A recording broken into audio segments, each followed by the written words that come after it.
Hi friends, I welcome you all for today's session. Today we are going to see the important concept which is nothing but understanding about the security boundaries. See, the moment you talk about the security boundary means it is a place or it is an intersection between areas with different security needs. Then only a boundary will arise, right?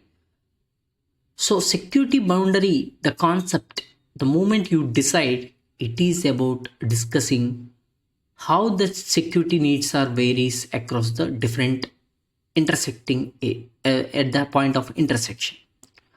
For example, the security boundaries generally tend to exist between high and low security zones.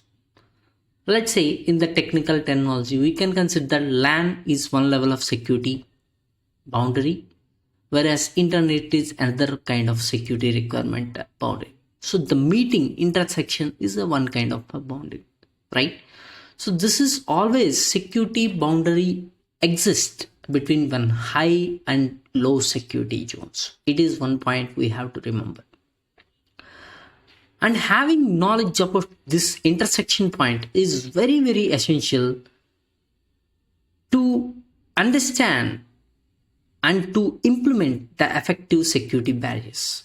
If you don't have this clear understanding or demarcation of which is high critical area and low critical area, the better implementation of security barriers can't be never be achieved, right? So require controls to regulate information flow across these boundaries, right? See, when you have any point where you are trying to interact with a high and low security zones, the ultimate focus of these boundaries is how to regulate the information flow across these different sensitive areas, right? So this is the ultimate things. Now, there are different types of security boundaries. Some security boundaries based on the classifications. For example, you take generally objects of different classifications.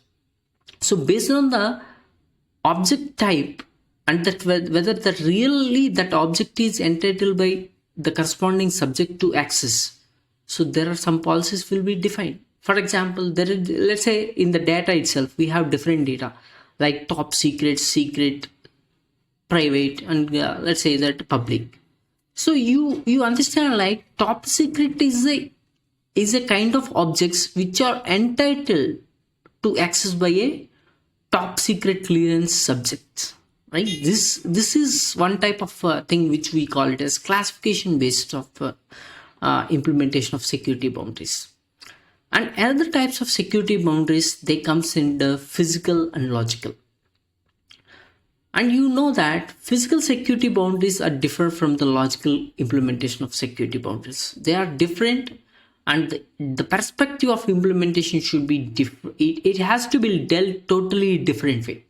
The logical boundaries, security boundaries, and the barriers which we are trying to implement are never going to applicable for the physical thing, right?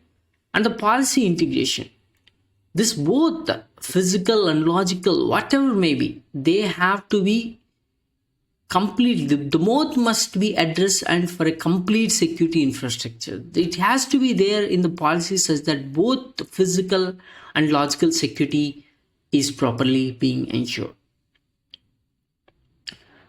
And independent assessment is right treated as a separate elements in security solutions. So you should not get, let's say in the physical security there are some requirements in that time where the different boundaries are getting interacted.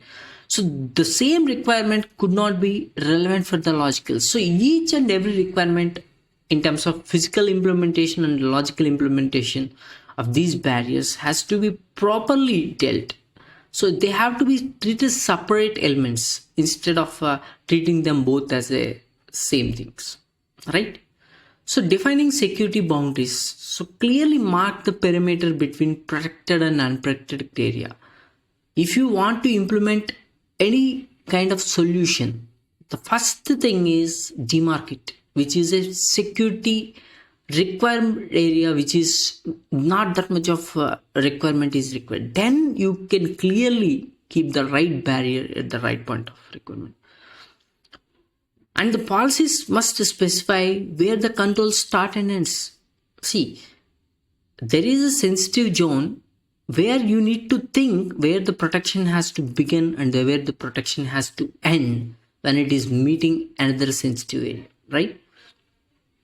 So if you see logical security in terms of logical boundaries means, it is like, see, your network entry points are interacting with your critical essential systems which are managing your organization data.